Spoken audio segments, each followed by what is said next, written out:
Welcome sa munting YouTube channel natin guys. Please support my videos. Like, comment and subscribe lang po mga idolo.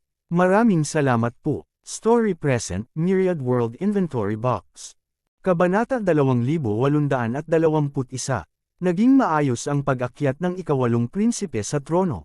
Gayunpaman, hindi nagtagal pagkatapos bumalik ang ikawalong prinsipe sa kabisera ng imperial na may malaking tagumpay. Muling ibinalita ni Prinsesa Chi ang usapin ng pagsubok.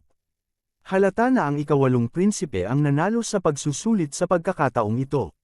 Sa pagkakataong ito, nang iminungkahi ni Prinsesa Chi na ang ikawalong prinsipe ay umakyat sa trono, walang sinuman sa Imperial Court ang tumutol. Kahit na ayaw ng una at ikatlong prinsipe, wala silang magagawa. Ito ay dahil alam nila na walang paraan upang ihinto ang bagay na ito. Tutol man sila, walang susuporta sa kanila. Pagkatapos ng lahat, ang 8th Prince ay talagang nanalo sa pagsusulit at naalis din ang mga puwersa ni Wang Cheng. Sa ganitong uri ng kontribusyon, ang kanilang pagtutol ay tila hindi gaanong mahalaga at katawa-tawa. Ang ikawalong prinsipe ay natural na napakasaya tungkol dito. Gayunpaman, alam din niya na malaki ang naiambag ni na Prinsesa Chi at Huang Feng sa bagay na ito. Kung hindi dahil sa kanilang dalawa, hindi siya magiging emperor. Sapat na para sa kanya ang maging isang prinsipe. Sa oras na ito, tinanong din ng ikawalong prinsipe si Prinsesa Chi para kay Huang Feng. Lubos na kinilala ng ikawalong prinsipe ang kakayahan ni Huang Feng. Kagagaling lang niya sa bansang ito at natural na nangangailangan ng taong may kakayahang tumulong sa kanya sa pamamahala sa bansang ito. Gusto mo bang tulungan ka ni Huang Feng? Tiningnan ni Prinsesa Chi ang 8th Prince, na siyang bagong emperor ng Great Lu Dynasty, na may kakaibang ekspresyon. Hindi alam ng bagong emperor ang partikular na pagkakakilanlan ni Huang Feng, ngunit alam ni Prinsesa Chi ng kaunti. Hindi alam ni Princess Chi ang tungkol sa mga usapin sa Earth, ngunit alam niya na napakataas ng status ni Huang Feng sa labas ng pass. Ang pass ay pinag-isa at ang teritoryo nito ay malawak. Bagamat ito ay medyo baog at may mas maliit na populasyon, ito ay dahan-daang uunlad. Para kay Huang Feng, siya ay isang pag-iral na pangalawa lamang sa emperor at higit sa 10,000 iba pa sa labas ng pass. Gayunpaman, si Huang Feng ay hindi interesado sa kanya. Sinabi pa niya kay Prinsesa Chi na aalis na siya sa pass. Ngayon, gusto talaga ng bagong emperor na maging subordinate niya si Huang Feng. Bukod dito, gusto niyang tulungan siya ni Huang Feng kasama ng iba pang mga ministro. Ang kanyang status ay mas mababa pa kaysa sa pass, kaya paano mag-aalaga si Huang Feng? Opo tita, hindi po kayo tatanggiha. Ang sabi ng bagong emperor, sa iyo, si Huang Feng ay bodyguard lang. One less bodyguard will not be a problem. I can arrange some other bodyguards with good skills for you. Huang Feng is very talented. Sayang naman kung siya ay bodyguard. Talagang hinangaan ng bagong emperor ang talento ni Huang Feng at ayaw niyang makita si Huang Feng na maging bantay sa natitirang bahagi ng kanyang buhay. Napagpasyahan kung huwag siyang gamitin. Ikaw mismo ang magtanong sa kanya, sabi ni Prinsesa Chi. Hindi ka makapagdesisyon. Hindi ba siya ang iyong bantay? Bakit hindi ka makapagdesisyon? Naguguluhan na tanong ng bagong emperador. Medyo komplikado ang relasyon dito. Hindi ko siya bodyguard at pansamantala lang siyang nananatili sa tabi ko para protektahan ako. Sabi ni Princess Chi. Pagkatapos noon, nagbigay si Prinsesa Chi ng pangkalahatang paliwanag kung paano niya nakilala si Huang Feng. Siyempre, hindi niya binanggit ang pagkakakilanlan ni Huang Feng sa labas ng pass. Ito ay sariling bagay ni Huang Feng at hindi niya kayang lampasan ang kanyang mga hangganan upang maiwasang magalit si Huang Feng. Noon lang nalaman ng bagong emperor na ganito ang pagkakakilala ni Huang Feng kay Prinsesa Chi. Dati, inakala niya na si Huang Feng ay ipinadala ng nakaraang emperador upang protektahan si Prinsesa Chi dahil natatakot siya na si Prinsesa Chi ay nasa panganib sa labas ng pass. Ngayon, parang nagkamali siya. Hiniling ni Prinsesa Chi sa isang tao na ipatawag si Huang Feng. Si Huang Feng ay abala sa panahong ito. Habang ang 8th Prince ay abala sa kanyang koronasyon, si Huang Feng ay hindi idle. Lagi siyang busy. Pagkatapos makarating sa isang bagong space-time, tiyak na gustong gamitin ni Huang Feng ang mga mapagkukunan sa space-time na ito para kumita ng pera. Nakapag-ayos na siya sa labas ng pass. Sa mga puppet na pinagpalit niya, wala dapat problema. Gayunpaman, iba ang mga bagay sa loob ng pass. Wala siyang gaanong koneksyon sa mga awtoridad dito. Dahil sa relasyon niya kay Prinsesa Chi, hindi makabubuti para sa kanya na patayin ang Emperor at hayaan ang ibang tao na pumalit sa kanya. Sa makatuwid, maaari lamang siyang maglagay ng higit na pagsisikap sa negosyo. Sa makatuwid, abala si Huang Feng sa pag-set up ng caravan nitong mga nakaraang araw. Ito ay malinaw na hindi isang madaling gawain. At least, naging busy siya ng ilang araw bago siya nagkaroon ng ideya. Ang Great Lu Dynasty ay talagang isang malaking bansa sa Central Plains. Ang teritoryo nito ay ang Liao Country at ito ay mayaman sa mga mapagkukunan. Hindi ito isang bagay na maihahambing sa baog na lugar sa labas ng pass. Bukod dito, ang pang-ekonomiyang pundasyon dito ay mas mahusay kaysa sa labas ng pass. Pagkatapos ng paunang investigasyon ni Huang Feng, nalaman niyang maraming kumikitang negosyo dito. Sa pagkakataong ito, hindi binalak ni Huang Feng na hayaan ang Imperial Family na asikasuhin ang kanyang negosyo. Bagamat maganda ang relasyon niya kay Princess Chi at sa 8th Prince, hindi siya nang ahas na igarantya na hindi sila matutukso kapag ang mga benepisyo ay umabot sa isang tiyak na antas. Si Huang Feng ay hindi gustong sumugal. Sa makatuwid, ang mga pagsasaayos ni Huang Feng ay mas detalyado at tago sa pagkakataong ito. Sa ibabaw, ang mga caravan na ito ay tila walang anumang koneksyon. Walang sino man ang mag-aakala na ang mga caravan na ito na magiging big shot sa iba't ibang larangan sa hinaharap ay pag-aari lahat ng iisang tao. Nang magpadala si Prinsesa Chi ng isang tao upang tawagan si Huang Feng ay kababalik lang sa Imperial Palace. Sa panahong ito, si Huang Feng ay naninirahan pa rin sa Imperial Palace. Ito ay sa kahilingan ni Prinsesa Chi. Una, gusto niyang makita si Huang Feng. Pangalawa, ang ika-8 prinsipe ay umakyat pa lamang sa trono. Natakot si Prinsesa Chi na baka may ma-accident at may mga taong may masamang intensyon. Sa paligid ni Huang Feng, maaari siyang maging kalmado. Gusto mo tulungan kita? Tumingin si Huang Feng sa bagong emperor na nakatingin sa kanya na may pananabik na ekspresyon. Oo, sa tingin ko may talent ka. Sinabi ng bagong emperador, paano ito? Willing ka bang tanggapin? Panipi, tumanggi ako. Walang iniisip na sabi ni Huang Feng. Nagulat ang bagong emperor, ngunit hindi nagbago ang ekspresyon ni Prinsesa Chi. Parang pasok sa inaasahan niya ang lahat. Matagal na niyang nahulaan na hindi mananatili si Huang Feng. Kaya naman naghanda siyang umalis. Bakit? Nagtatakang tanong ng bagong emperador, hindi ba magandang ipagpatuloy ang pagsunod sa akin? May iba pa akong gagawin. Kapag tapos na ako sa mga usapin dito, aalis na ako. At saka, baka hindi na ako bumalik sa Lu Empire sa hinaharap. Sabi ni Huang Feng. Pagkatapos bumalik sa totoong mundo, hindi binalak ni Huang Feng na bumalik maliban kung may nangyaring espesyal. Isa pa, kahit dinala niya rito ang kanyang babae para magbakasyon, hindi niya ito ipaalam sa bagong emperador. Aalis. Saan ka pupunta? Tanong ng bagong emperor kay Huang Feng.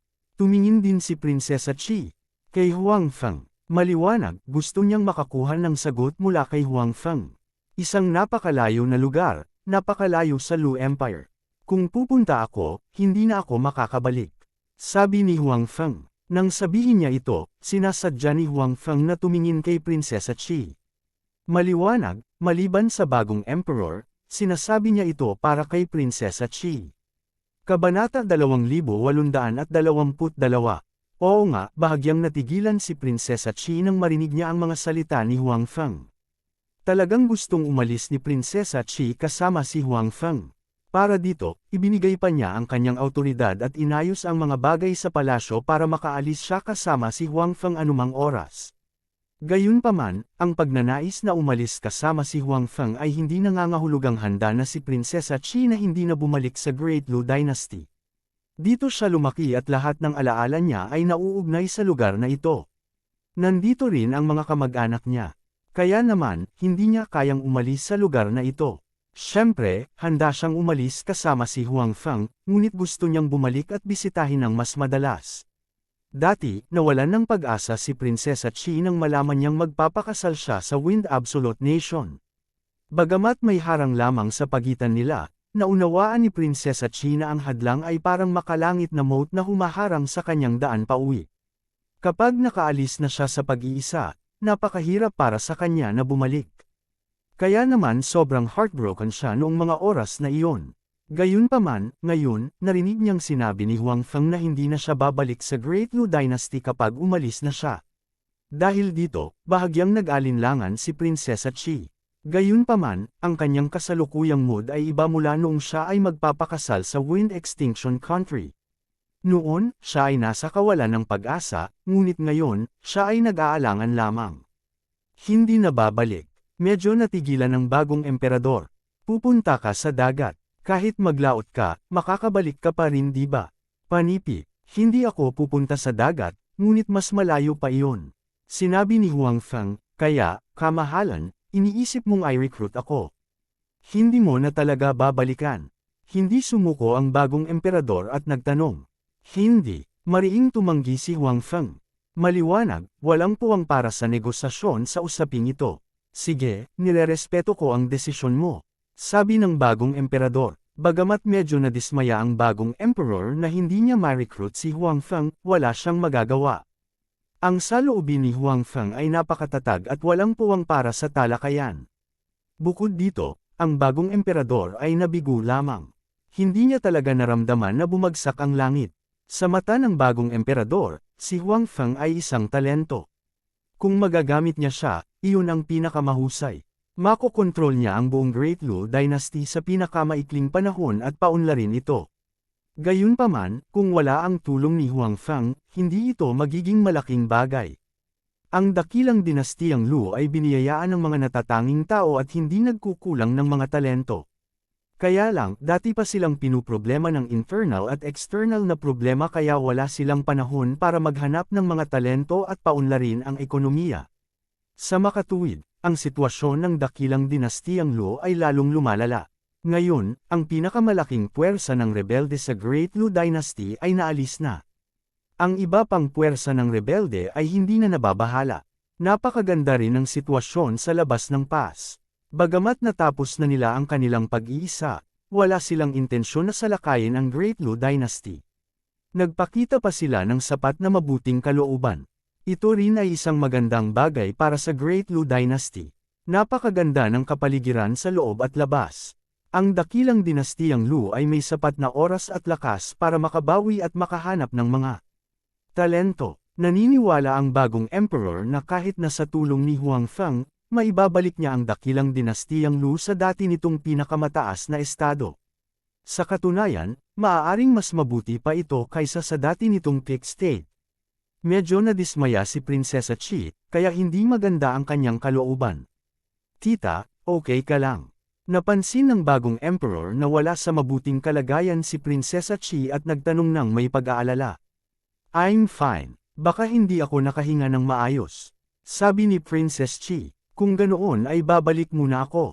Hindi ko iistorbahin ang pahinga ni tita. Pagod na pagod talaga si tita sa ganitong panahon. Sabi ng bagong emperador. Ang pag-akyat sa langit ng isang bagong emperador ay malinaw na hindi isang simpleng bagay.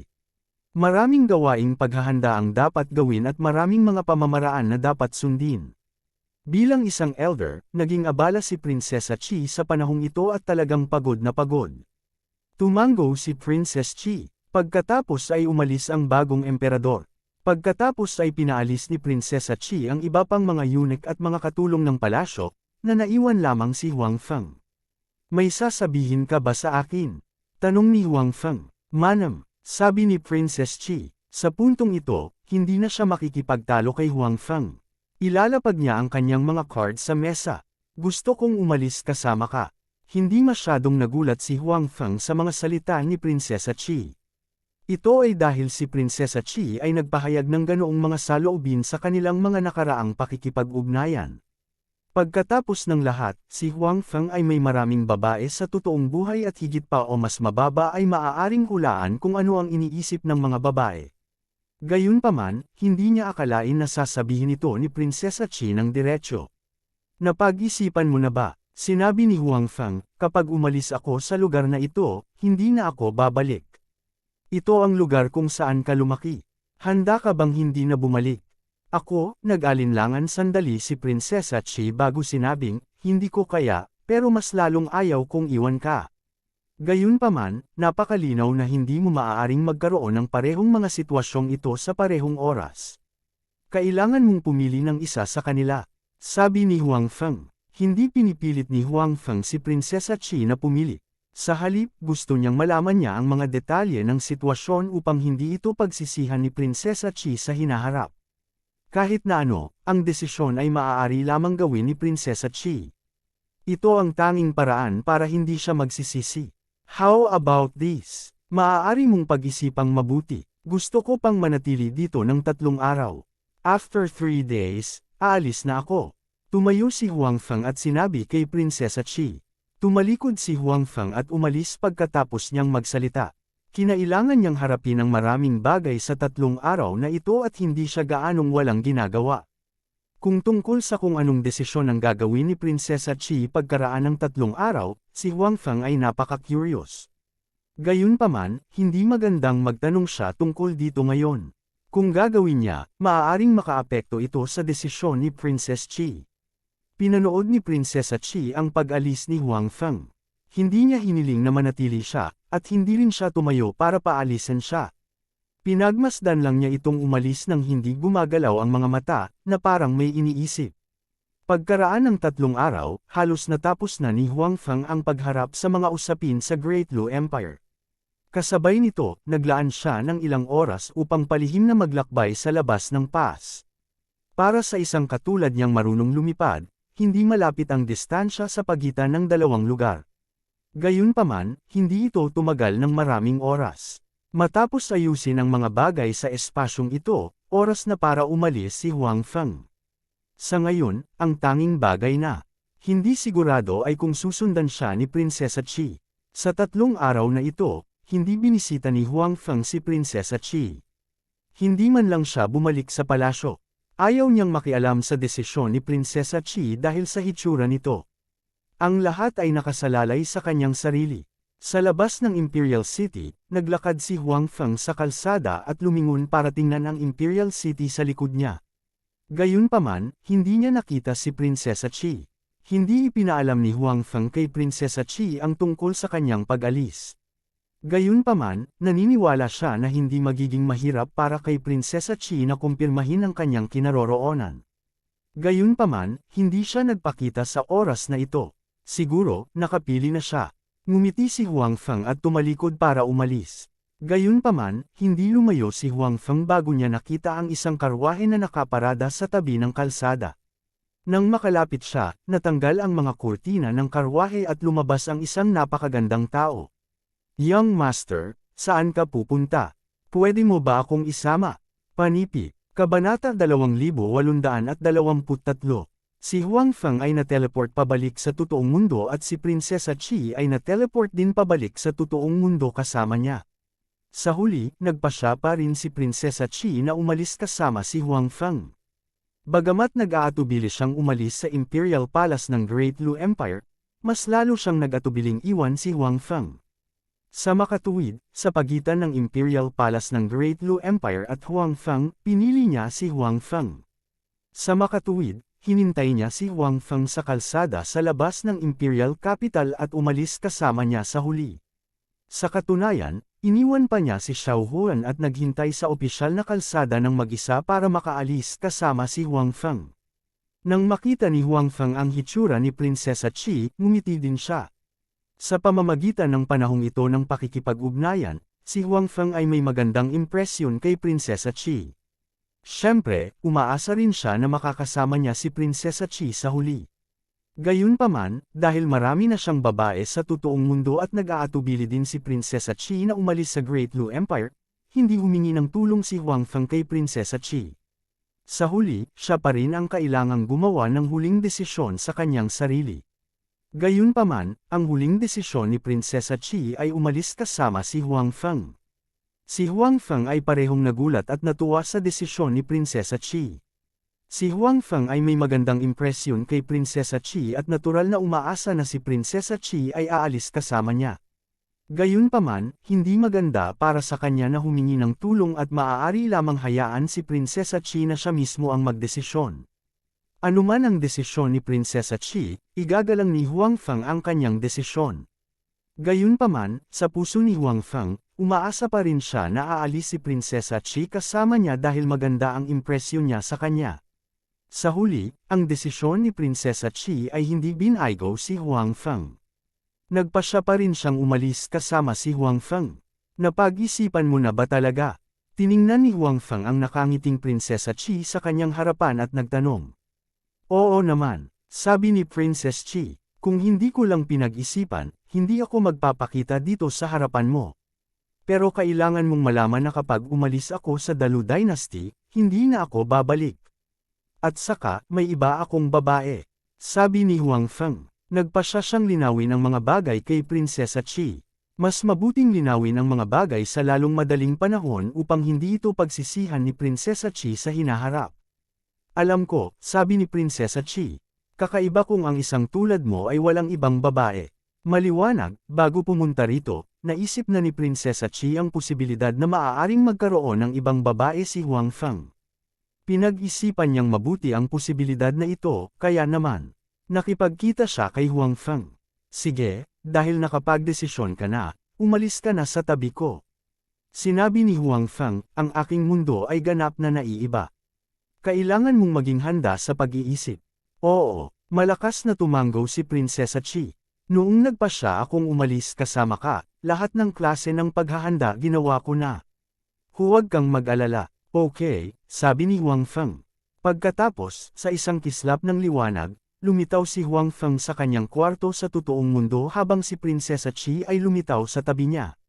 Nasaan ito? Tiningnan ni Prinsesa Chi ang kanyang hindi pamilyar na paligid at nagtanong.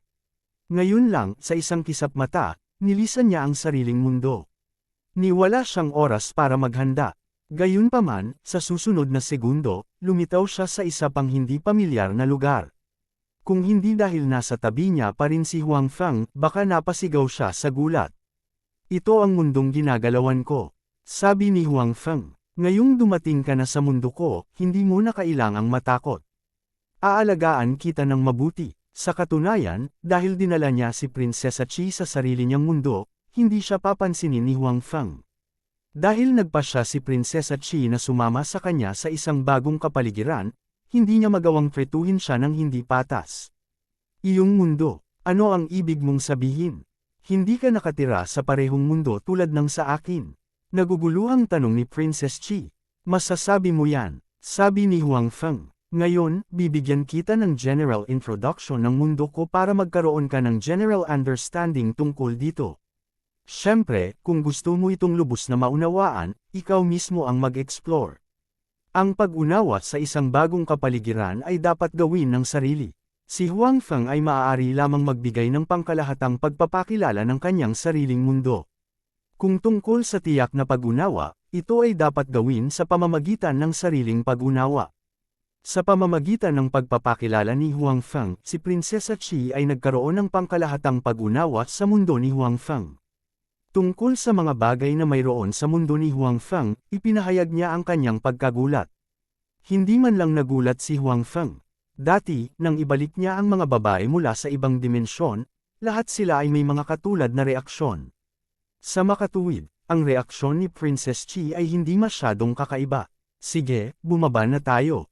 Si Yamo at ang iba pa ay nababalisa sa paghihintay, sabi ni Huang Feng kay Prinsesa Chi. Hindi ba niya ako tatanggapin? Tanong ni Prinsesa Chi sa medyo hindi kumpiyansa na paraan.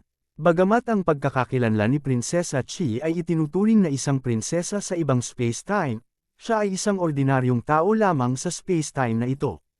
Higit pa rito, binalak ni Prinsesa Chi na magsimula bilang isang ordinaryong tao. Sa makatuwid, bahagyang nag-aalala pa rin siya tungkol sa iba pang mga kababaihan na nakilala si Huang Feng. Ayos lang. Ayaw ni Yamo. Sabi ni Huang Feng, siguradong may iniisip si Suyamo tungkol kay Huang Feng na may ibang babae. Gayunpaman, sa panahong ito, sa tuwing magte-teleport si Huang Feng sa ibang mga dimensyon, ibabalik niya ang mga babae. Sa makatuwid, halos sanay na si Suyamo dito. Bagamat maaaring hindi masaya si Suyamo kapag nakita niya si Prinsesa Chi, naniwala si Huang Feng na tatanggapin ni Suyamo si Prinsesa Chi sa huli. Siyempre, sa puso ni Huang Feng, naramdaman pa rin niya na may utang siya kay Suyamo. Sa makatuwid, mas mabuting pakikitunguhan niya si Suyamo sa hinaharap. Oo nga, nang ibinaba ni Huang Feng si Prinsesa Chi at dumating sa bulwagan, natanggap niya ang atensyon ng lahat ng nasa bulwagan. Si Suyamo, sa partikular, ay nakalok ang kanyang tingin kay Princess Chi. Huang Feng, bumalik ka na. Sino itong kapatid na babae? Si Suyamo ang unang tumayo at nagtanong. Lo Yunqi, sabi ni Huang Feng. Siya ay isang tao na ibinalik ko mula sa ibang dimensyon. Alam ni Suyamo at ng iba pa na napunta si Huang Feng sa ibang dimensyon. Kaya naman, hindi na sila nagulat na bumalik siya mula sa ibang dimensyon. Gayunpaman, medyo nainggit sila na may ibinalik si Huang Feng. Ito ay totoo lalo na para kina Suyamo at ex si Mengzhao. Si Suyamo ay opisyal na asawa ni Huang Feng, kaya normal lang sa kanya ang magselos. Si ex si Mengzhao, sa kabilang banda, ay palaging may maislan at inosenteng ugali. Siyempre, kahit natatawagan niyang pervert si Huang Feng, wala siyang anumang masamang intensyon kay Lu Yunqi. Originally, nagpapahinga ang mga babae. Gayunpaman, pagkatapos mag-teleport ni Huang Feng, napansin nila ang kaguluhan at nagising sila para salubungin ang bagong miyembro. Kabanata 2824. Ting-ting, kailangan mong tulungan ang Wenwen ko. Bumulong si Mengmeng kay Huang Tingting, tingnan mo, may isa pang babae sa tabi ng kapatid ko. Kung magpapatuloy ito, hindi tayo magkakaroon ng pagkakataon. Balisa talaga si Mengmeng. Hindi naging madali ang makilala ang lalaking gusto niya. Higit pa rito, ang lalaking ito ay napakahusay na hindi niya nais na sumuko, kahit na ang lalaking ito ay mayroon ng maraming babae. Sa kanyang munting pag-iisip, normal lang para sa mga outstanding men na magkaroon ng mas maraming pabor sa babae, na nagpapakita rin na siya ay may masarap na panlasa. Inilibot ni Huang Tingting ang kanyang mga mata sa kanyang kaibigan at sinabing, ano ang iniisip mo? Kita mo naman na damadami na ang kapatid ko pero gusto mo pa ring makipag-close. Panipi, syempre, ito ay nagpapakita na ang aking kapatid ay namumukod-tangi, sinabi ni Mengmeng nang walang katotohanan. Muling iginala ni Huang Tingting ang kanyang mga mata sa kanyang kaibigan at walang sinabi. Sa totoo lang, kung hindi niya kapatid si Huang Feng, tatawagan na niya itong scumbag. Dahil kapatid niya ito, natural na tumayo siya sa side ng kapatid niya sa psychologically. Gayunpaman, hindi niya gustong mahulog ang loob sa kanya ng kanyang matalik na kaibigan. Gayunpaman, tila huli na ang lahat. Ang kanyang dalawang matalik na kaibigan ay tila nahulog sa kanya, at sila ay nahulog ng malalim.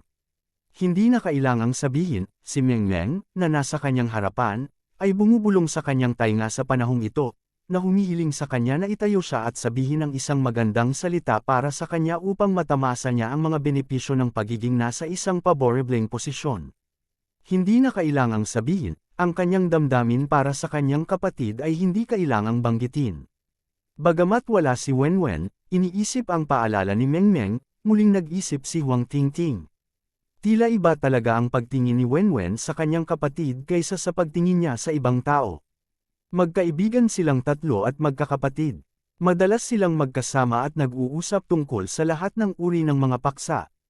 Masasabing pamilyar silang tatlo sa isa't isa. Napakalinaw ni Huang Tingting kung paano karaniwang tinatrato ni Wenwen ang kabaligtaran na kasarian. Ibang-iba ito sa paraan ng pagtingin niya sa kapatid. Sa makatuwid, malinaw din kay Huang Tingting ang iniisip ng kanyang dalawang matalik na kaibigan. Gayunpaman, malinaw sa kanya ang tungkol dito, ngunit ayaw niyang tulungan ang kanyang dalawang matalik na kaibigan. Gayunpaman, ngayon ay tila hindi na mapipigilan ang bagay na ito. Ayaw man niyang tumulong, malamang mag-isa na lang ang dalawa niyang matalik na kaibigan. Mengmeng, ayaw mo bang isipin? Sabi ni Huang Tingting kay Mengmeng. Ano bang dapat isipin? Paano ako magdadalawang isip tungkol sa ganitong bagay? Kung patuloy akong magdadalawang isip, tuluyan akong mawawalan ng pagkakataon. Siyempre sabi ni Meng. Meng, maliwanag, pinag-isipan niya ito ng mabuti bago niya sinabi sa kaibigan ang tungkol sa kanyang iniisip. Talagang hindi ito isang impulsive na desisyon. Sa ngayon, nag-aalala lang ako na sobrang daming dilag sa tabi ni Kuya. Gusto ba ako ni Kuya? Tumingin si Mengmeng sa iba't ibang dilag sa gilid ni Huang Feng at sinabing may medyo nag-aalalang mukha. Puche, tumawa si Huang Tingting at sinabing, masyado kang kumpiyansa noon pa man. Bakit ka biglang nagkaganito? Sa katunayan, siya ay napakahusay sa lahat ng aspeto, at siya ay napakapopular sa paaralan. Parehong tiwala sina Mengmeng at Wenwen at hindi nila naramdaman na hindi sila sapat para sa isang tao. Ngunit ngayon, tinitingnan ang seryosong ekspresyon ni Mengmeng, alam ni Huang Tingting na talagang nag-aalala ang kanyang matalik na kaibigan. Ito ay hindi pareho, sabi ni Mengmeng, noon, hindi sapat ang mga boys na nakilala namin ni Wenwen. Masyado silang childish. Natural, hindi namin mararamdaman na hindi kami sapat at hindi kami sapat para sa kanila. Pero, iba si Kuya. Masyadong magaling si Kuya. At saka, magaling din si Sister Yamo at ang iba pang nakapaligid sa kanya, at higit pa sa isa sa kanila. Bagamat parang mahilig magpakatanga si Mengmeng at parang immature, napakalinaw niya sa maraming bagay. Alam niya ang kanyang mga pakinabang. Kung ibang lalaki ang kaharap niya, very confident siya sa itsura niya at hindi naman masama ang ugali niya. Gayunpaman, ang mga kalamangan na ito ay walang silbi sa harap ni Huang Feng. Una, si Huang Feng ay napakahusay. Pangalawa, napakahusay din ng mga babaeng nagkagusto kay Huang Feng. Ang kanyang mga pakinabang ay hindi umiral sa harap ni Huang Feng. Nakausap ko na si Wenwen. Nalaman namin na ang pinakamalaking bentahe namin ngayon ay hindi ang aming hitsura, kundi ikaw. Tinuro ni Mengmeng si Huang Tingting at sinabing, ako. Bahagyang nagulat si Huang Tingting.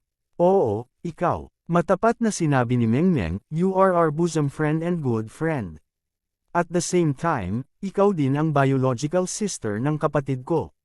Napaka-importante mo sa puso niya. Basta't tinutulungan mo kami, magiging hipag mo na kami. Napakadali lang. Sa katunayan, ang isang kuta ay mas madaling masira mula sa loob. Kung tinulungan sila ni Huang Tingting, na isang insider, mas madali para kina Mengmeng at Wenwen na ibagsak ang kuta ni Huang Feng. Pagkatapos ng lahat, si Huang Feng ay may maraming babae, ngunit mayroon lamang siyang isang kapatid na babae. Bukod dito, makikita na si Huang Feng at Huang Tingting ay napakalapit.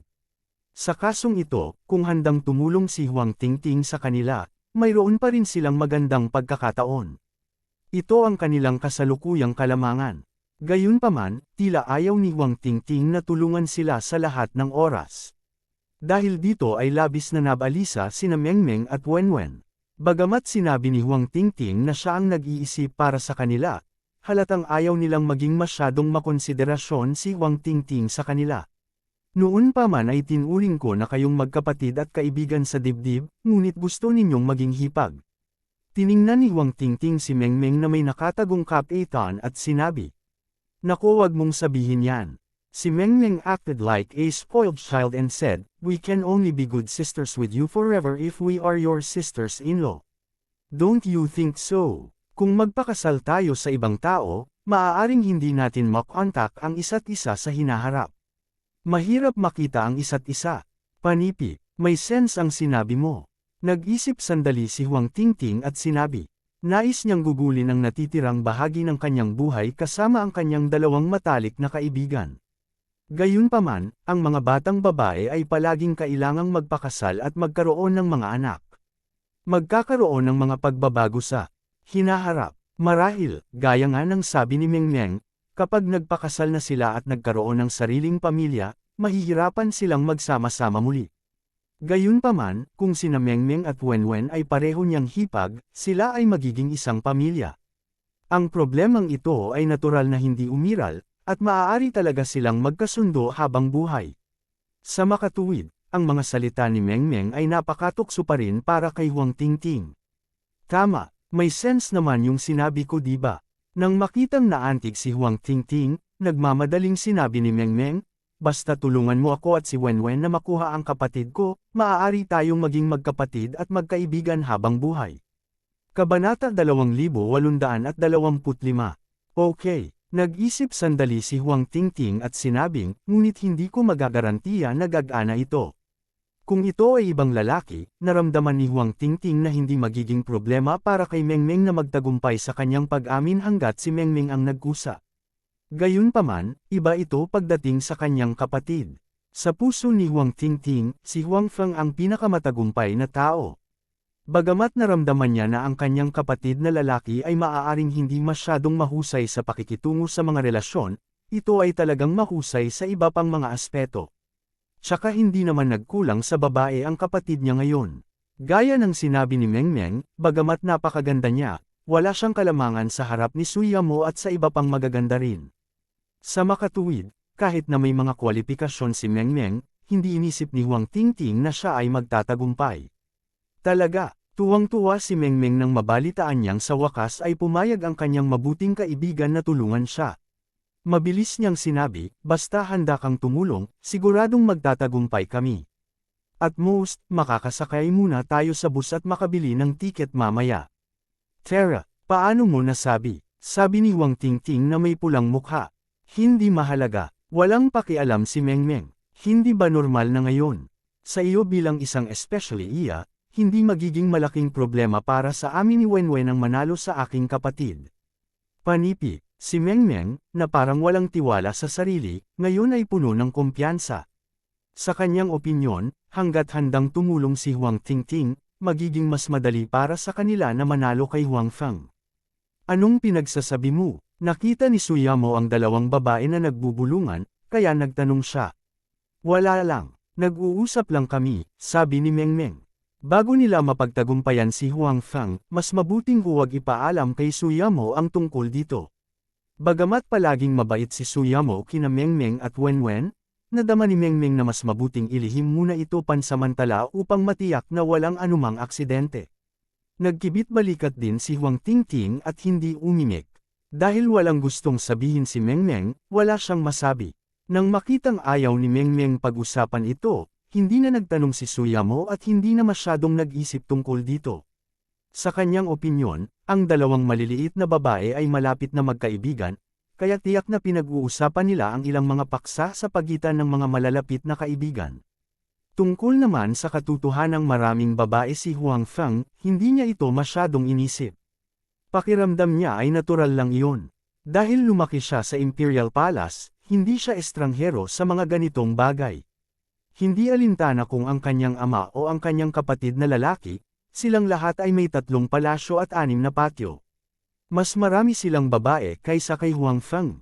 Kung tungkol sa mga ministro ng korte ng imperial, bawat isa sa kanila ay may ilang babae. Ang mga ganitong bagay ay karaniwan sa dakilang dinastiyang Lu at walang sinuman ang nakatagpo nito na kakaiba. Magiging kakaiba kung ang isang tao ay may isang babae lamang. Si Huang Feng ay napakahusay at makapangyarihan. Normal na sa kanya ang maraming babae. Noong una, inakala ni Prinsesa Chi na bilang latecomer, hindi siya tatanggapin at baka mabuli pa. Nakaramdam siya ng kaunting pagkabalisa sa kanyang puso. Gayunpaman, pinawi ng pagganap ni Suyamo at ng iba ang pag-aalala sa kanyang puso. Ito ay nagbigay daan sa kanya upang makapagpahinga. Si Huang Feng at Princess Chi ay hindi nag-usap tungkol sa mga paksa mula sa ibang oras at espasyo. Ito ay dahil medyo hindi maginhawa para kay Huang Tingting at Mengmeng na nasa paligid. Noong unang lumitaw si Prinsesa Chi, nagtanong pa si Huang Tingting dahil sa curiosity kung kailan siya ibinalik ni Huang Feng at kung bakit hindi nila siya nakita sa hapunan. Lihim na sinisi ni Huang Feng ang kanyang sarili sa pagiging pabaya. Sinabi lang niya na ibinalik niya si Princess Chi pagkatapos pabulaykan si Zhu Lingyon. Hindi naghinala sina Huang Tingting at Mengmeng. Pagkatapos ng lahat, wala silang dalawa nang bumalik si Huang Feng. Hindi nila nakita kung may ibinalik nga ba si Huang Feng. Unti-unting naghiwa-hiwalay ang lahat habang lumalalim ang gabi. Lalo na sina Tingting at Mengmeng. Naalala pa nila na kailangan nilang mamili bukas. Gabi na at kung hindi sila nakapagpahinga ng maayos ngayon, wala na silang lakas para maglaban bukas. Interesado rin si Princess Chi sa pamimili. Bagamat kara-rating lang niya sa space-time na ito at hindi pamilyar sa sitwasyon dito, sa kanyang orihinal na mundo, bago siya ikinasal sa Wind Extinction Nation, gusto niyang lumabas ng palasyo kasama si Xiao Huan para mamili. Kung tutuusin, hindi pa siya masyadong matanda at halos kasing edad lang ni Huang Tingting. Kaya naman, normal sa kanya ang mahilig maglaro at maging aktibo. Bilang karagdagan, sa imbitasyon ni Suyamo, matagumpay na sumali si Prinsesa Chi sa shopping army. Alam ni Suyamo at ng iba pa na si Prinsesa Chi ay hindi mula sa mundong ito. Kaya naman, handa silang ipakilala si Prinsesa Chi sa ilang mga bagay kapag nag-shopping sila bukas para mas mapasama siya sa mundong ito. Gumaan din ang pakiramdam ni Huang Feng nang makita niyang maayos na ang pakikitungo ni Prinsesa Chi sa lahat. Bagamat inaasahan na niya ang sitwasyong ito, medyo nag-aalala pa rin siya. Ngayong nakita na niya ang resulta, talagang gumaan ang loob niya. Kinaumagahan, sinamahan ni Huang Feng ang mga babae sa pamimili. Ayaw niya noong una, ngunit pinilit siya ni Suyamo at ng iba pa na isama siya. At saka, kararating lang ni Prinsesa Chi. Kung pupunta si Huang Feng, si Prinsesa Chi ay magiging komportable. Kaya naman, sumunod na lamang siya. Sa huli, si Huang Feng ay hindi nakakagulat na naging target ng selos sa mga lalaki sa shopping mall. Si Suyamo at ang iba pa ay mga makalangit na kagandahan. Isang blessing na ang magkaroon ng isa sa tabi niya. Gayunpaman, si Huang Feng talaga ay may napakaraming kagandahan sa tabi niya sa parehong oras. Ito ay tunay na nakakainggit. Nakaramdam ng kaunting awkward si Huang Feng, ngunit walang pakialam si Suyamo at ang iba pa. Sobrang saya nila. Sa Huang Feng bilang isang gumagalaw na istan, natural na mas maginhawa para sa kanila na mamili at mamili. Siyempre, ang mga pangunahing tauhan ngayon ay sina Huang Tingting, Meng Meng, at Lu Yunqi. Kara-rating lang nilang tatlo, lalo na si Lu Yunqi. Kara-rating lang niya sa isang hindi pamilyar na mundo at medyo kinakabahan. Ito ay isang bagay na lubos na naunawaan ni Ning Wushuang at ng iba pa. Kaya naman, mas nagawan nilang pangalagaan ang damdamin ni Lu Yunqi. Talagang medyo kinakabahan ang puso ni Lu Yunqi. Gayunpaman, sa ilalim ng pangangalaga ng lahat, ang kanyang nervyos na mood ay lubos na gumaan. Bukod dito, hindi siya itinuturing na matanda sa simula. Naging masaya siya at naging aktibo. Ngayong nakita niya ang napakaraming mga kawili-wiling bagay na hindi pa niya nakikita noon, nabawasan ang kanyang kaba. Buong puso niyang inilaan ang sarili sa pamimili. Natural na nakita ni Huang Feng ang pagbabagong ito kay Lu Yunqi. Masaya siya sa puso niya. Natatakot din siya na baka hindi siya maka-adapt sa buhay dito. Kung tutuusin, wala siyang kamag-anak dito. Sarili lang niya ang maaasahan niya. Kabanata 2826. Sa sumunod na yugto ng panahon, isinantabi ni Huang Feng ang mga bagay na nasa kamay at nakipaglaro sa mga babae, lalo na sina Prinsesa Chi, Tingting, at Meng Meng. Kara-rating lang nilang tatlo sa Jiangzhou at sobrang interesado sa lugar na ito. Hindi na sila makapaghintay na lumabas at maglaro araw-araw. Silang tatlo ang masasabing pinaka-mapaglaro sa mga babae. Si Prinsesa Chi ay naninirahan sa Imperial Palace at kakaunti ang mga pagkakataong lumabas upang maglaro. Kahit na lumabas siya para maglaro, kailangan niyang gawin ito ng palihim para hindi malaman ng kapatid niya. Higit pa rito, upang maiwasan ang pagchichismos ng iba, hindi siya nang ahas na umalis ng madalas sa Imperial Palace. Sa kanyang edad, ito ang panahon kung saan nanabik siya sa labas ng mundo. Sa huli, maaari lamang siyang manatili sa Imperial Palace. Maaaring isipin ng isa kung gaano siya nalulumbay. Pagkatapos noon, ikinasal si Prinsesa Chi sa labas ng Imperial Palace. Bagamat hindi niya pinakasalan ang prinsipe ng Fengju Country dahil kay Huang Feng, naging tenterhook siya sa daan. Bagamat iniligtas siya ni Huang Feng, nakatanggap siya kaagad ng balita ng pagkamatay ng kanyang kapatid.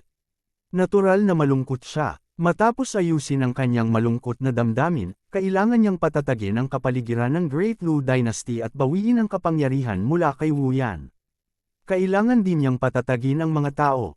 Siya ay isang batang babae lamang at kailangang gawin ang napakaraming bagay at harapin ang napakaraming problema. Maaaring isipin ng isa kung gaano siya pagod sa oras na iyon. Matapos ibigay ang lahat ng kapangyarihan sa kanyang mga kamay sa 8th Prince, nagkaroon ng pagkakataon si Prinsesa Chi na huminga. Gayunpaman, kahit na sa oras na ito, hindi siya tunay na makapagpahinga. Ito ay dahil nag-aalala siya na ang ibang mga prinsipe ay kumilos ng hindi makatwiran kung hindi sila nasisiyahan sa pag-akyat ng ikawalong prinsipe.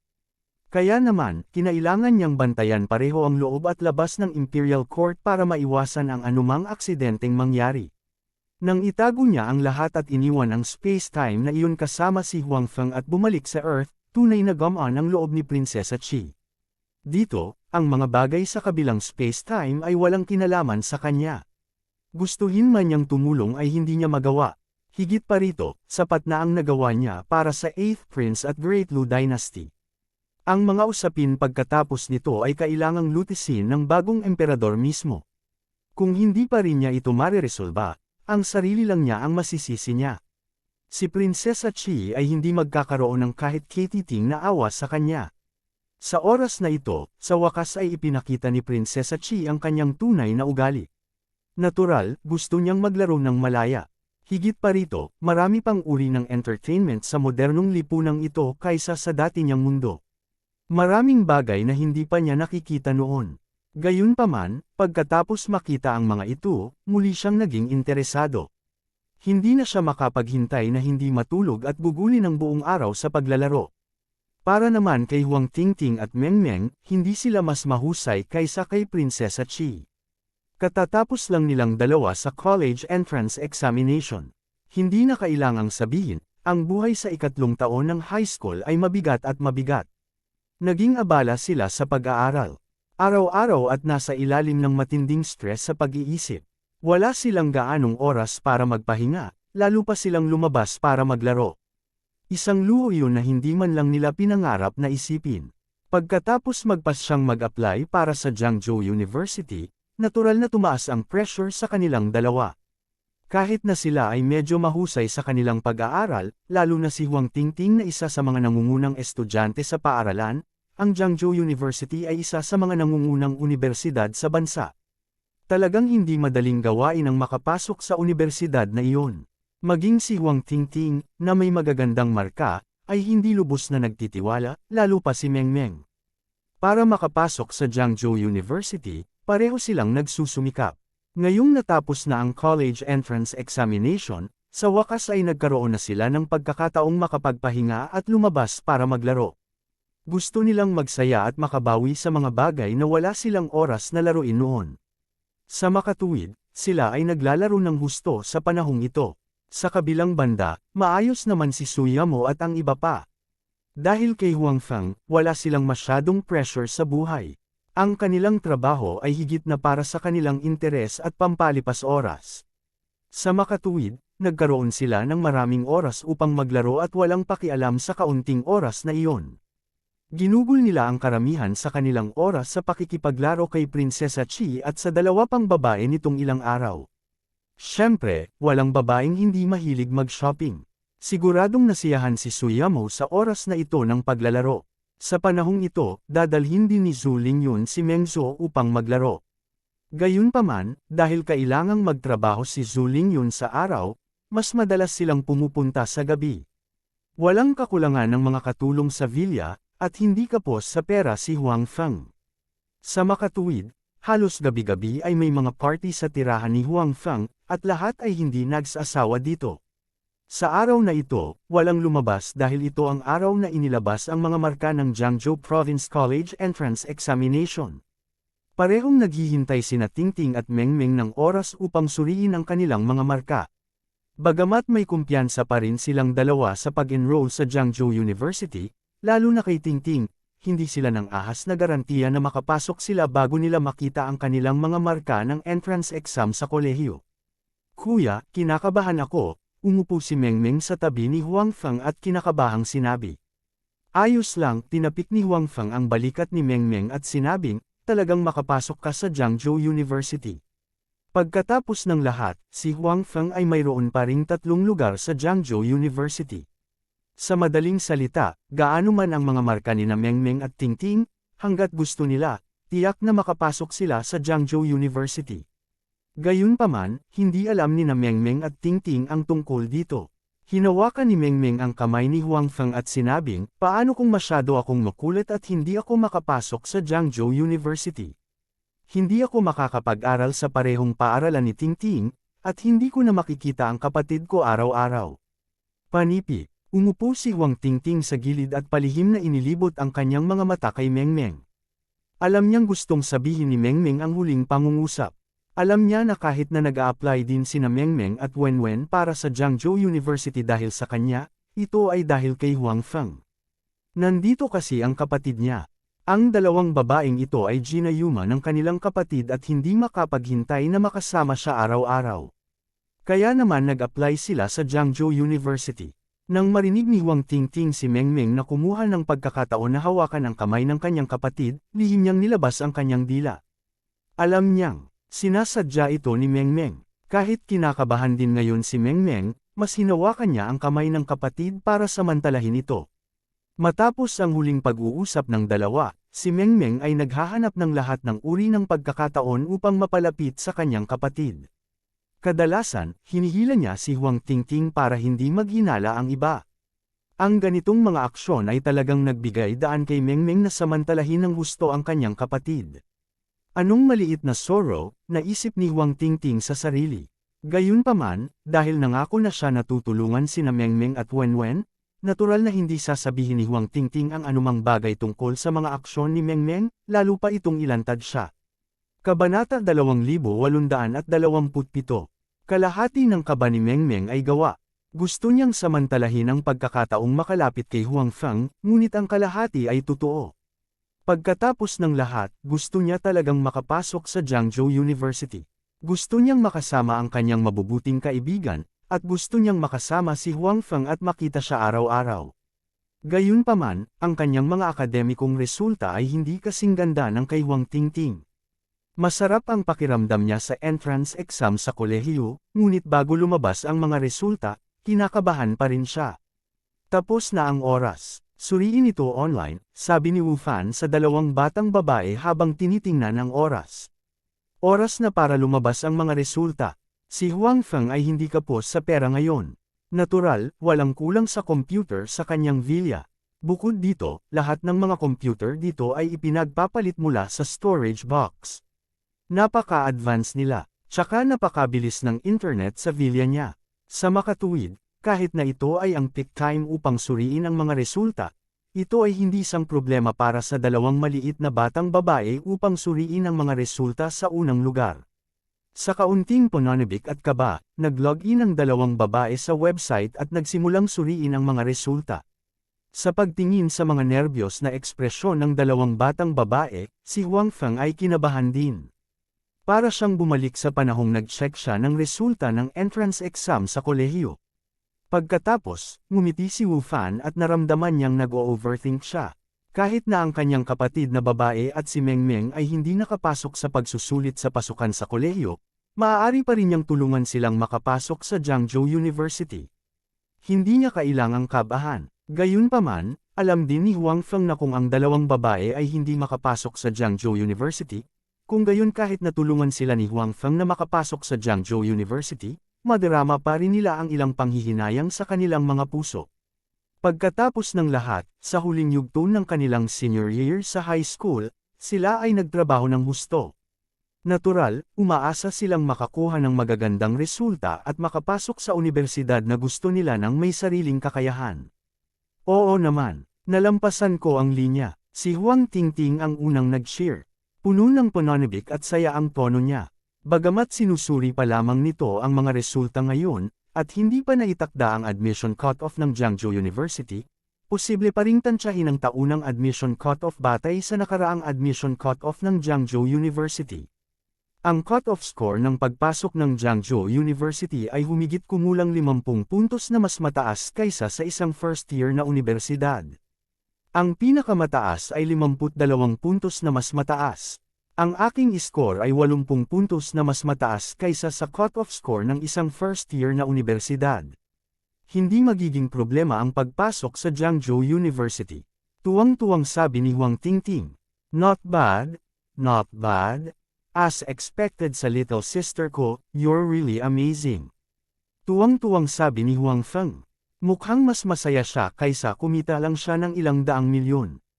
Kung tutuusin, ang pera ay isang numero lamang sa kanya ngayon.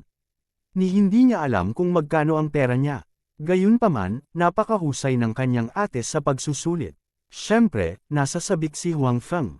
Ang test paper ng Su Province ay masasabing pinakamahirap sa bansa. Ang kabuuang score ay 450 puntos lamang. Ang marka ng kanyang kapatid na babae ay 80 puntos na mas mataas kaysa sa average na score.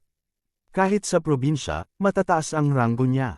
Sa lungsod, tinansya ni Huang Feng na maaaring siya ay nasa nangungunang 10 o mas mataas pa. Ito ay isang resulta na sapat na upang pasiglahin at ipagmalaki ang mga tao. Tumingin si Mengmeng kay Huang Tingting na may kaunting inggit.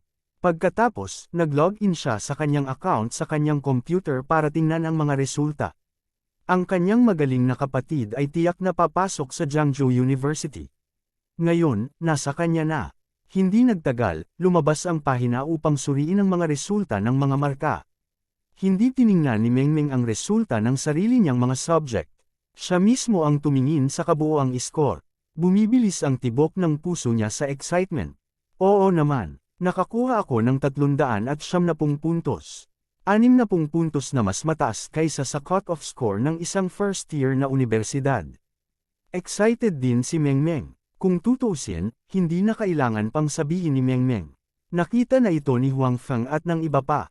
Matapos suriin ni Huang Tingting ang mga resulta, nababahala ang lahat sa mga resulta ni Mengmeng. Nakatutok ang mga mata nila sa computer sa harap ni Mengmeng.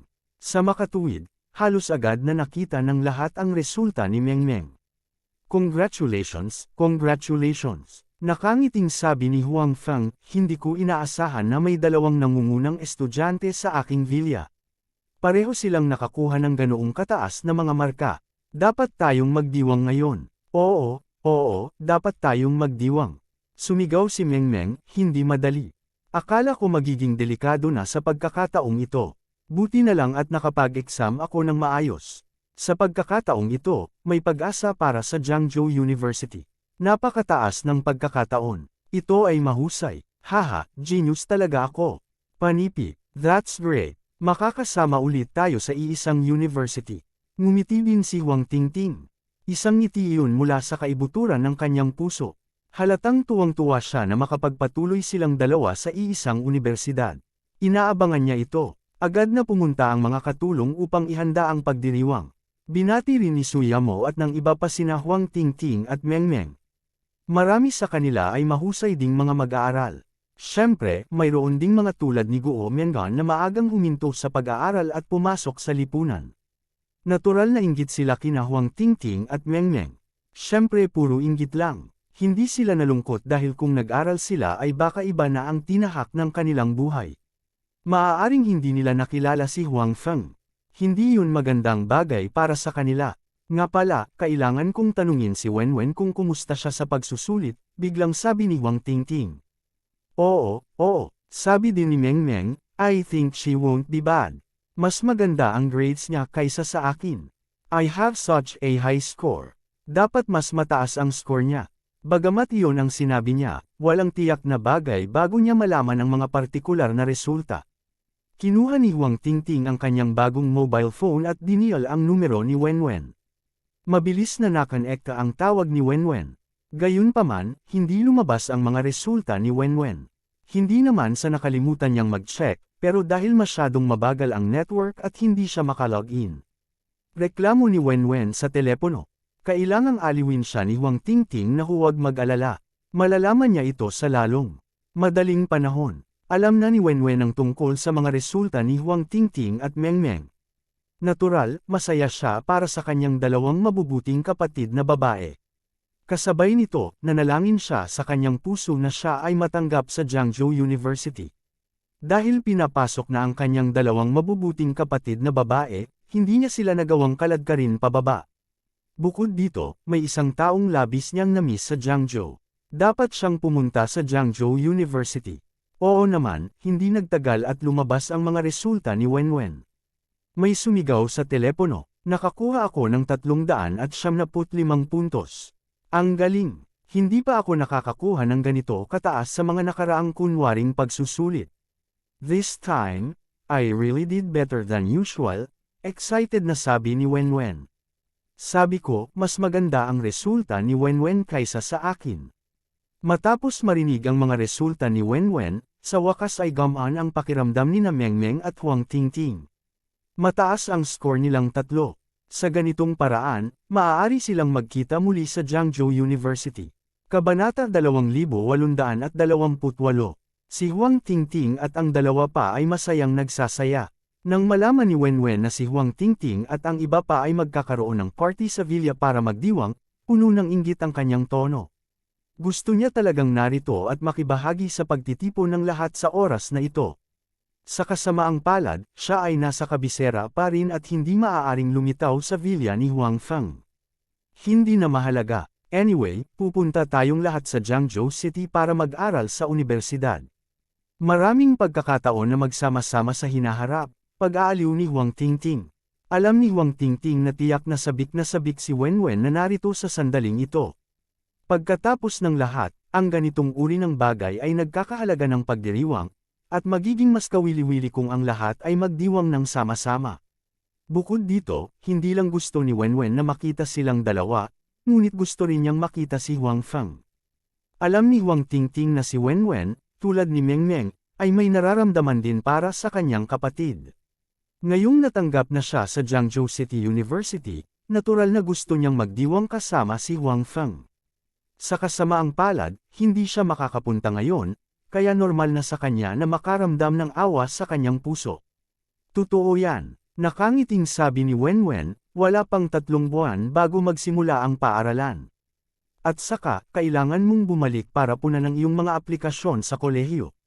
Magkikita na tayo. Bagamat talagang gustong makita ni Wenwen si Huang Feng sa sandaling ito, at nagkaroon pa siya ng lakas na sabihin kay Huang Feng na ang dahilan kung bakit siya nagsumikap na makapasok sa Jiangzhou City University ay dahil sa kanya, napakalayo niya kay Huang Feng sa oras na ito.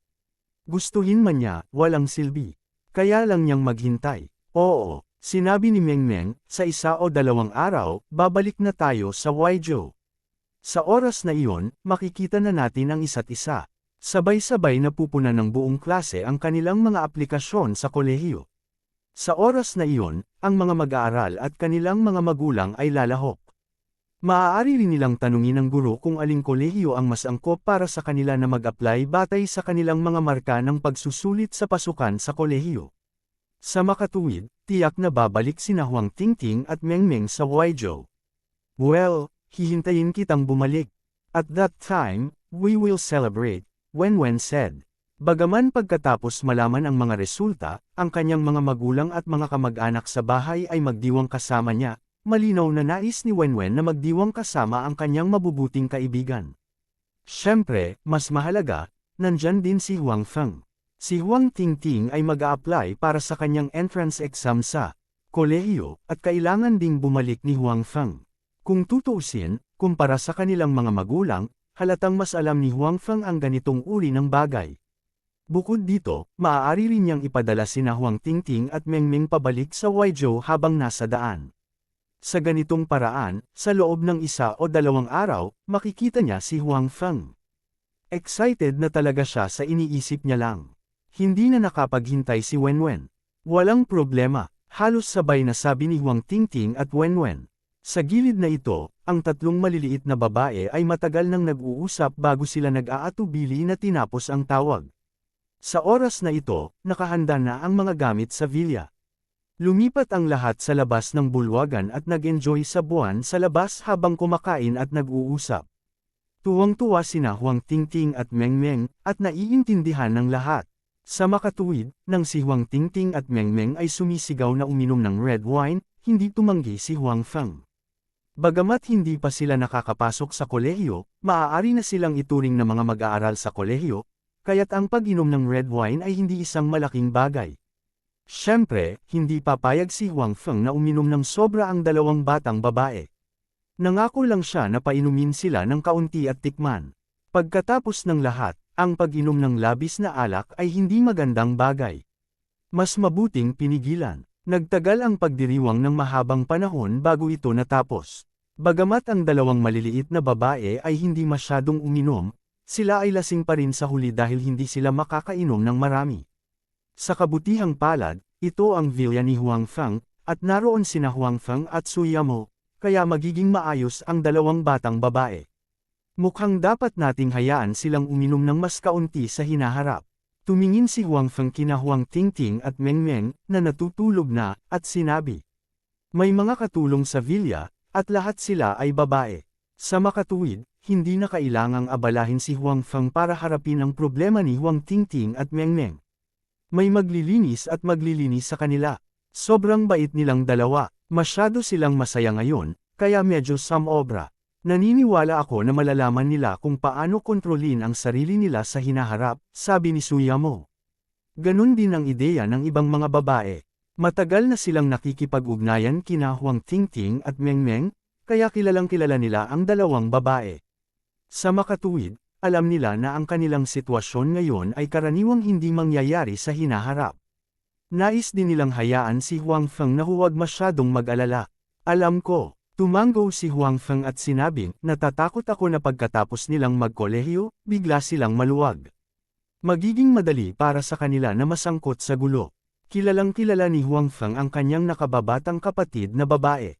Alam niyang kung hindi dahil sa kanya, kung wala siya, hindi ito gaanong lasing. Mula pagkabata, ang kanyang nakababatang kapatid na babae ay palaging napakatinong bata. Hindi niya kailangan ng sinuman na mag-alala tungkol sa kanya. Gayunpaman, pagkatapos ng pag-aaral sa kolehiyo, ang sitwasyon ay medyo iba. Kahit na ang mga mag-aaral sa kolehiyo ay hindi pa nakapasok sa lipunan, ang kasalukuyang kolehiyo ay maaaring ituring na kalahating lipunan. Mayroong lahat ng uri ng mga tao at lahat ng uri ng mga bagay. Kung hindi nila mapaglabanan ang tukso, madali para sa kanila na malagay sa gulo. Bagamat si Tingting ay palaging napakabait, si Huang Feng ay natatakot din na may ilang taong may lihim na motibo na lumapit sa kanila. Lalo na sa kanyang kasalukuyang pagkakakilanlan, ito ay masyadong kapansin-pansin at madaling kamuhian ng iba. Natural na mas nag-aalala siya sa kapatid, natatakot na baka may mangyari sa kanya. Ikaw, minamaliit mo pa si Tingting. Nakangiting sabi ni Suyamo, napakabait ni Tingting. Hindi mangyayari ang inaalala mo. Higit pa rito, kung nag-aalala ka sa kanya, maaari kang magayos ng mga bantay sa paligid niya. Sa tingin ko, hindi ito mahirap para sa iyo. Alam na alam ni Suyamo ang iniisip ni Huang Feng, at alam niya kung ano ang inaalala nito. Si Suyamo, na ipinanganak sa isang mayamang pamilya, ay hindi inisip na labis ang pag-aalala ni Huang Feng. Alam niya kung gaano kahalaga si Huang Feng ngayon. Alam din niya na sa puso ng maraming tao, gagawin nila ang lahat para sa mga benepisyo. Posible ring ilagay sa panganib si Tingting. Siyempre, ito ay isang posibilidad lamang. Ang kasalukuyang pagkakakilanlan ni Huang Feng sa China ay napaka-espesyal. Ang mga ordinaryong tao ay hindi nang ahas na hawakan siya. Kailangan ding pag-isipan ng mga maaaring humipo sa kanya ang mga kahihinatnan. Talagang hindi ito isang bagay na kayang tiisin ng lahat. Dahil nakapag-ayos si Huang Feng ng mga gwardya sa paligid nila, hindi magiging mahirap para sa kanya na ayusin ang mga gwardya sa paligid ni Tingting. At saka, kaya niya itong gawin ng hindi nalalaman ni Tingting. Bueno, ayusin ko ang bagay na ito, sabi ni Huang Feng. Bagamat walang nakagawa noon sa kanyang pamilya, hindi ito maaaring baliwalain. Hindi lang ang panig ni Tingting, kundi pati na rin ang panig ng kanyang mga magulang ay dapat lihim na protektahan. Ayaw ni Huang Feng na may mangyari na pagsisisihan niya. Kabanata 2829. Sa sumunod na 2 araw, mas masayang naglaro sina Huang Tingting at Meng Meng. Ang mga alalahanin sa kanilang mga puso ay ganap na naiwala. Sa oras na ito, maaari na silang maglaro ng malaya. Natural na hindi sila pipigilan ni Huang Feng at hahayaan silang maglaro sa nilalaman ng kanilang puso. Pagkalipas ng 2 araw, hinatid ni Huang Feng ang kanyang kapatid na babae at si Meng Meng pabalik sa kanyang bayan. Oras na para punan ng college application form. Ito ay isang malaking kaganapan, kaya natural, hindi ito maaaring maantala.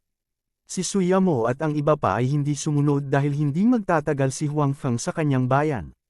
Bukod dito, nagpapahinga sila sa mga araw na ito at kailangang suriin ang kanilang sariling mga gamit. Pag-uwi nila, naghihintay na ang mga magulang ni Huang Feng. Alam na nila ang score ni Tingting. Labis silang ipinagmamalaki na ang kanilang anak na babae ay kayang gawin ng mahusay sa pagsusulit. Ito ay hindi mas masahol kaysa sa pakiramdam ni Huang Feng na kumita ng napakaraming pera. Noong nakaraan, ang mga marka ni Huang Feng ay karaniwan, at sa huli, hindi siya natanggap sa isang mahusay na unibersidad. Ngayon, nakakuha na ng magandang marka si Huang Tingting, na maaaring ituring na pambawi sa panghihinayang sa puso ng kanilang mga magulang. Pumunta ka bukas sa paaralan at punan ang form ng aplikasyon sa kolehiyo. Huwag punan ang mali, sabi ng ama ni Huang Feng sa kanyang anak. Oo, ito na ang huling hakbang. Huwag kang magkakamali. Nabalitaan ko noon na may nag-fill in ng maling application form at hindi nakapasok sa unibersidad na gusto niyang pasukan sa huli. Bukas, kailangan mong tingnang mabuti. Xiao Feng, bantayan mo rin ito, sabi din ng ina ni Huang Feng. Alam na ng mga magulang ni Huang Feng na gustong isama ni Huang Tingting ang Jiangzhou University. Siyempre, pumayag sila sa desisyon ng kanilang anak. Hindi nila masabi kung alin sa mga unibersidad na iyon ang maganda at alin ang hindi. Kaugnay nito, hindi nila gaanong alam ang kanilang mga anak. Ang Universidad ng Jiangzhou ay orihinal na isang sikat na unibersidad, na labis na nasiyahan sa dalawang matatanda. Siyempre, ang pinakamahalagang bagay ay ang Huang Feng ay umuunlad na ngayon sa Jiangzhou. Ang kanilang anak na babae ay nag-aaral sa Jiangzhou, at may mag-aalaga sa kanya, para mas gamaan ang loob nila. Tatay, inay, huwag kang mag-alala. Hindi ako magkakamali sa ganoong maliit na bagay, sabi ni Huang Tingting. Huwag kang pabaya, sinabi ng ina ni Huang Feng na may tuwid na mukha, gaano man kaliit ang bagay, hindi ka maaaring maging pabaya. Pagkatapos mong isumite ang iyong aplikasyon, hindi mo na ito mababago kahit na gusto mo. Dapat kang mag-ingat. Alam ko. Mag-iingat ako, walang magawang sabi ni Huang Tingting. Pakiramdam niya ay lumaki na siya, ngunit ramdam pa rin ng kanyang mga magulang na siya ay bata. Buti na lang at malapit na siyang magkolehiyo kaya wala na siya sa paningin ng kanyang mga magulang. Ngumiti si Huang Feng at hinawakan ang ulo ng kanyang kapatid. Alam niyang napakabait at napakaingat na tao ng kanyang ate. Hindi siya magkakamali sa ganitong uri ng bagay. Gayunpaman, kailangan pa rin siyang bantayan ni Huang Feng bukas. Kung tutuusin, malaking bagay ito para sa kanilang pamilya. Naniniwala siya na kung talagang napunan ng kanyang kapatid na babae ang maling unibersidad, ang unang malas ay hindi ang kanyang kapatid na babae, ngunit ang kanyang sarili. Pagkatapos magpahinga sa bahay ng isang gabi, hinatid ni Huang Feng ang kanyang kapatid sa paaralan kinabukasan. Sa gate ng school, nakita niya sina Mengmeng, Wenwen, at mga pamilya nila. Hello, Uncle, Auntie. Nakipag-ugnayan na noon si Huang Feng sa mga magulang ni na Mengmeng at Wenwen, lalo na sa entrance exam ng kanyang kapatid na babae. Ang tatlong pamilya ay madalas na nakikipag-ugnayan. Maganda ang impresyon ni Huang Feng sa mga magulang ni na Mengmeng at Wenwen. Pakiramdam niya ay mabuti silang magulang. Hello, magalang ding sinabi ng mga magulang ni Mengmeng kay Huang Feng. Mayroon din silang magandang impresyon kay Huang Feng. Bagamat binati rin ng mga magulang ni Wenwen si Huang Feng, naramdaman ni Huang Feng na tila medyo malayo sila sa kanya. Baka mali ako, hindi ako pamilyar sa kanila, naisip ni Huang Feng sa kanyang sarili. Sa katunayan, kung maaari, ang mga magulang ni Wenwen ay hindi gustong makita si Huang Feng sa oras na ito.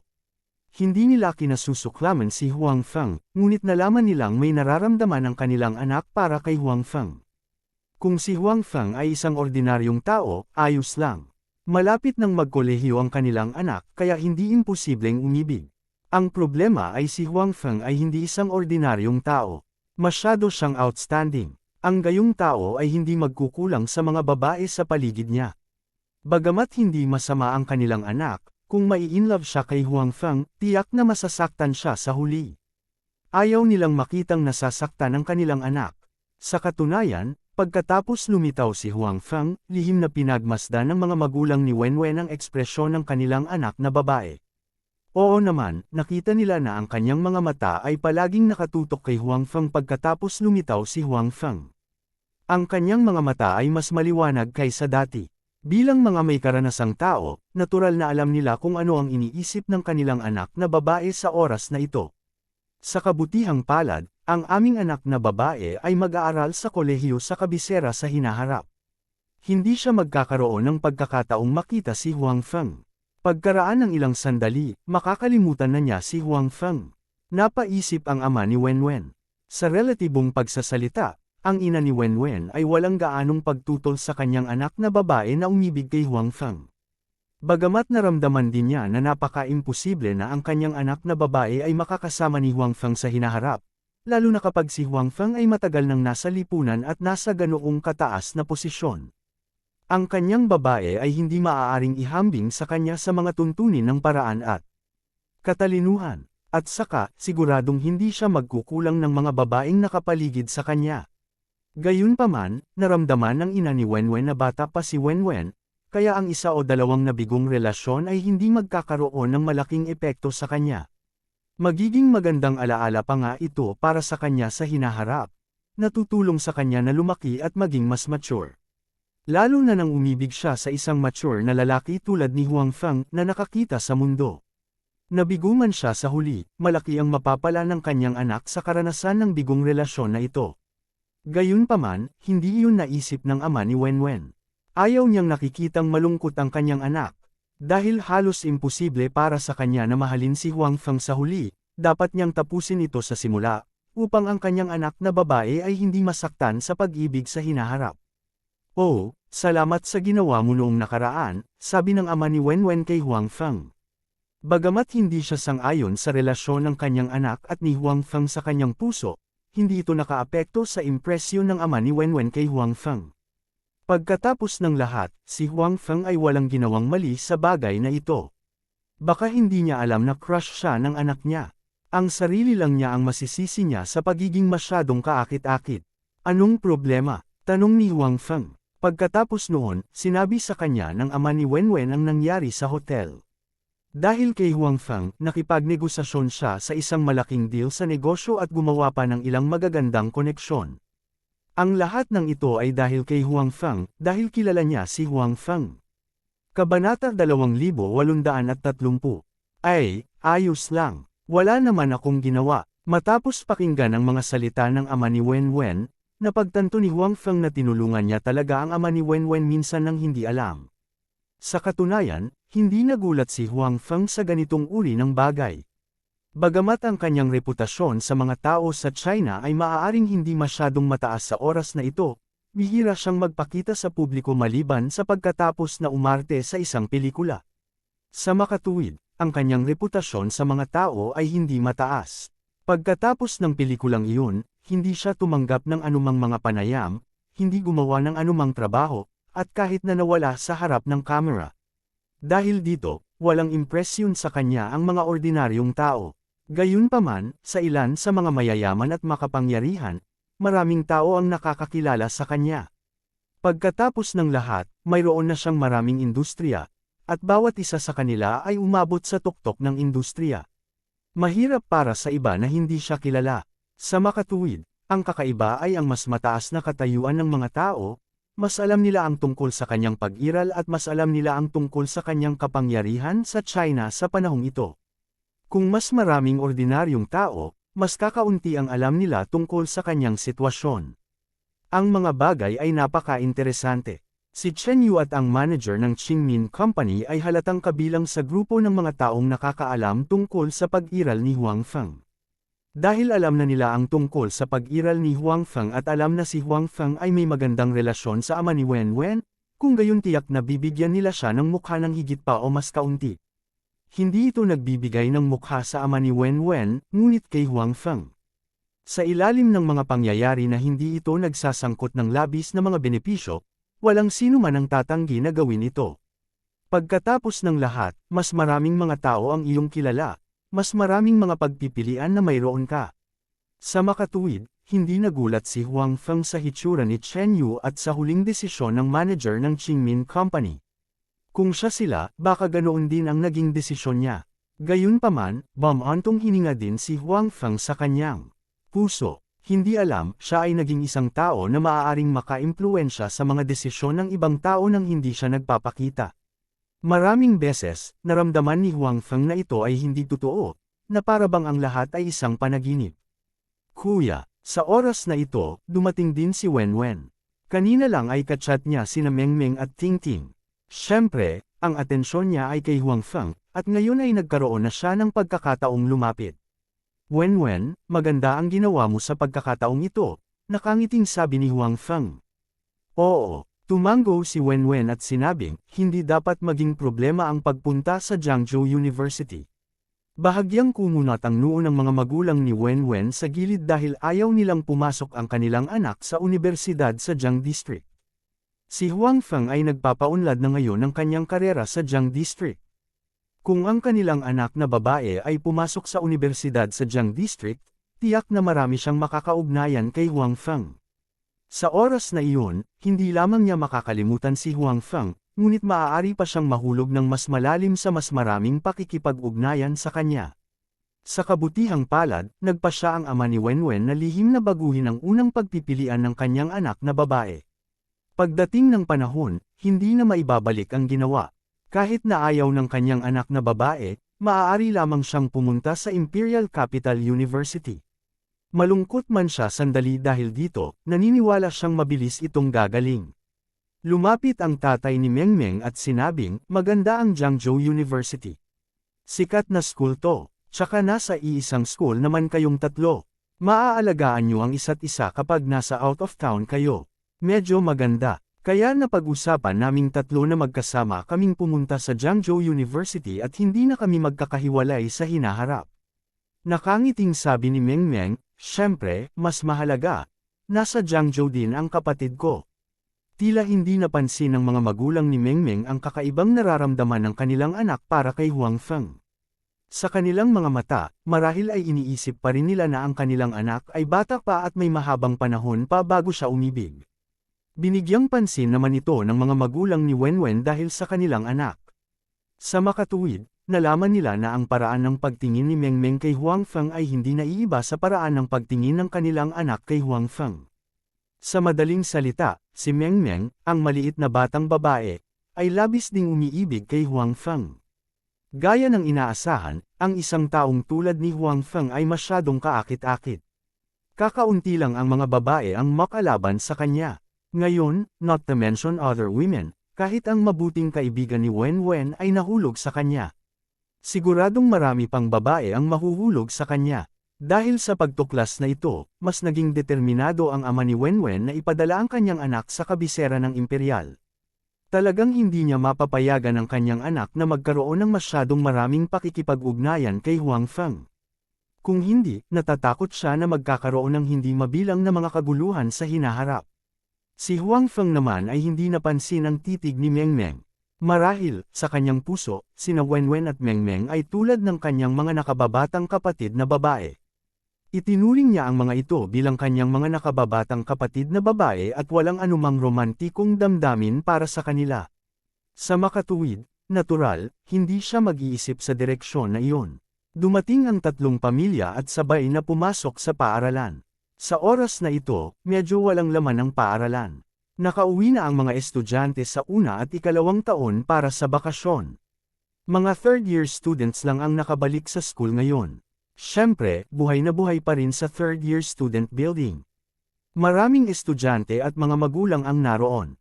Kapag lumitaw ang punong guro ng bawat klase, napapaligiran siya ng maraming estudyante at magulang. Tatanungin siya kung aling paaralan ang mas angkop para sa mga grado ng mga mag-aaral at kung aling paaralan ang mas angkop para sa kanila.